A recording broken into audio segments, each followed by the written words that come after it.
Euroregione.news. Ciani, da Bertiolo all'archivio Mart del Novecento.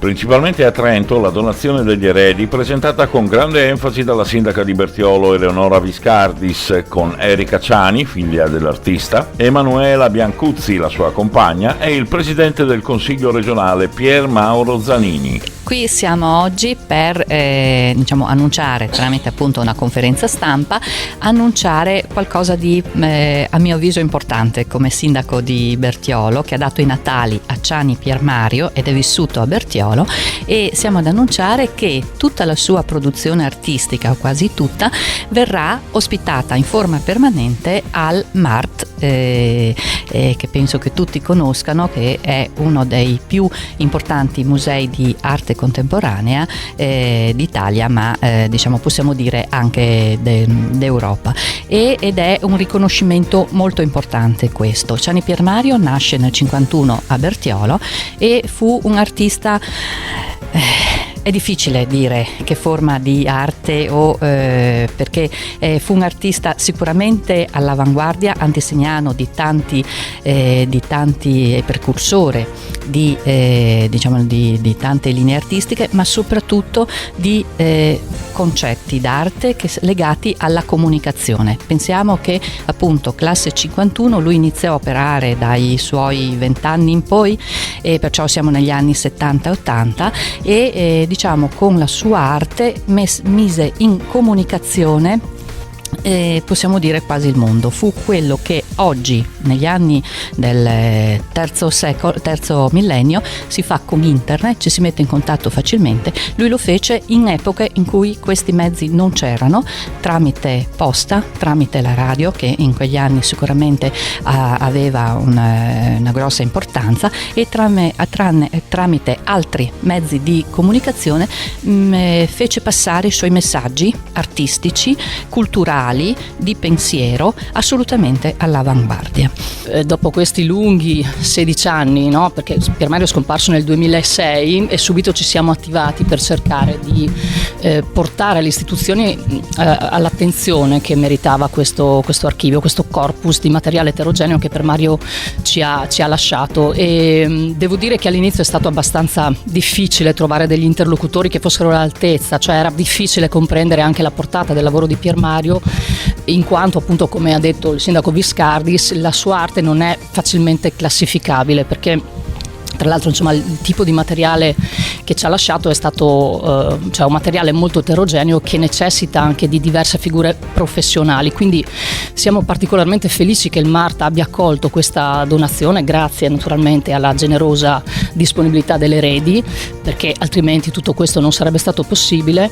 E quindi, dicevo, il Mart ha investito sul lavoro di Pier Mario. Tra l'altro il Mart è stato un museo che Pier Mario ha sempre molto apprezzato, no? Appunto, come si diceva, nel suo percorso artistico molto spesso teneva come punto di riferimento questo museo per il tipo di ricerca e di proposte che venivano effettuate.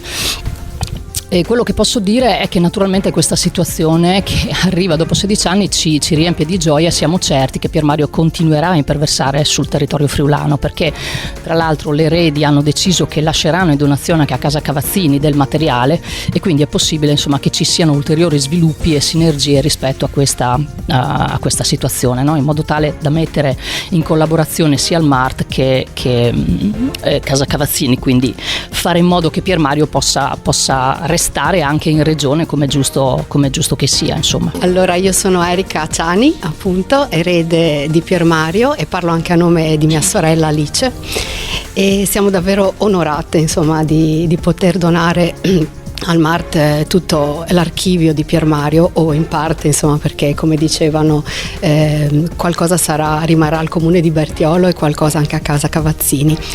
E sappiamo benissimo che l'arte del papà non ha luogo e non ha tempo, e quindi così forse non avrebbe neanche bisogno di un luogo fisico, no? dove restare, però assolutamente, essendoci delle ricerche che lui ha fatto, è giusto coronare, di studiarci sopra, e quindi quale miglior posto del Museo di Arte Contemporanea di Rovereto. Il materiale di Pier Mario, tra tratta di fotografie, xerografie, grafiche, ci sono anche dei dipinti, progetti, adesivi, fanzine, libri, davvero eterogeneo, insomma non è classificabile in un'unica. Perché è doveroso e necessario ringraziare tutte le persone che in questi lunghi 16 anni ci hanno sostenuto, ci hanno dato una mano nel portare avanti insomma questo progetto. Intanto tutta una serie di operatori culturali, di artisti e di amici e di estimatori del lavoro di Pier Mario, che fare un elenco di tutte le persone sarebbe veramente lunghissimo, però colgo questa occasione per ringraziare tutti, anche se non li nomino, che però sanno chi sono, perché tutte le attività che abbiamo fatto per tenere alta l'attenzione sul lavoro di Pier Mario non potevano essere realizzate se non ci fosse stato questo contributo da parte di tutti. E ringraziamo anche Leonora Viscardis, appunto, perché poi ci ha aiutato nel proseguo di questo percorso, e la vulcanica esplosiva Emanuela, che non ha mai mollato e ci ha sempre creduto insomma nel lavoro di Pier Mario, e quindi davvero ci ha dato l'energia, insomma la spinta per arrivare fino ad oggi. Notizia che l'archivio di Pier Mario Ciani viene fatto proprio dal Mart di Trento, un risultato importante per un artista d'avanguardia, un artista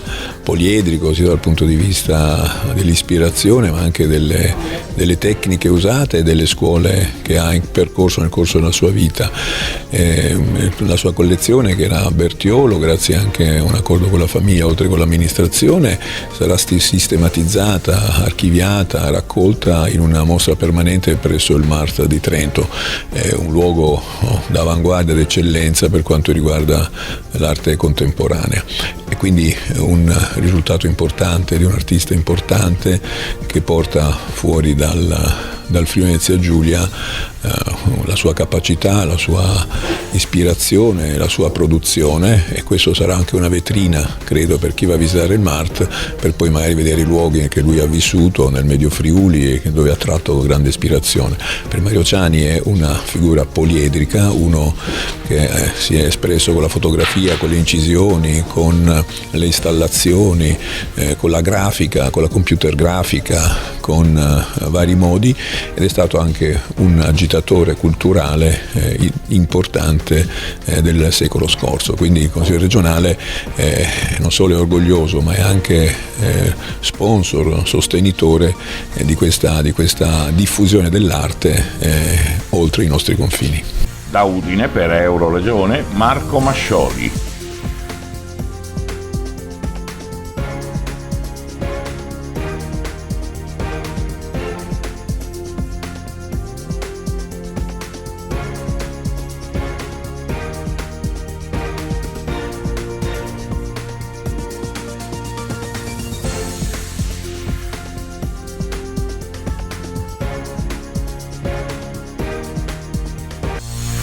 Euroregione.news